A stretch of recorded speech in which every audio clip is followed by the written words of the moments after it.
Бедните българи са около 1 милион и 200 хиляди души.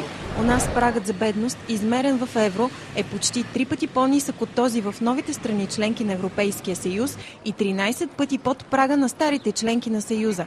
При равни цени на стоки и услуги с европейските държави, доходите у нас са в пъти по-ниски и осигуряват по-нисък жизнен стандарт.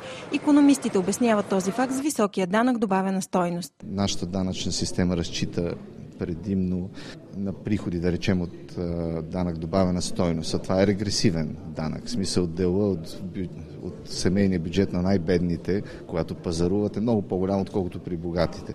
Най-уязвими са ромите, които заемат 40% от бедното население на страната. Основните групи по показател бедност са пенсионерите, безработните, работещите с ниски заплати, самотните родители и многодетните семейства.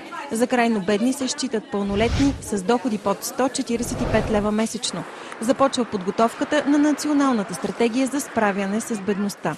Ние искаме да анализираме и изследваме ситуацията на място, така че стартираме с консултиране и подготовка на 28 областни стратегии за справяне с бедността. В по-големите градове бедността е по-малка. Заплатите в София са до 400% по-високи от тези в страната. Само за миналата година в Столична община се регистрират нови 22 хиляди души. Все пак сме година на криза и въпреки това Столична община не намали нито разходите за социални дейности, нито за здравеопазване. Години наред усилия ще са нужни за справяне с бедността у нас, категорични са експертите.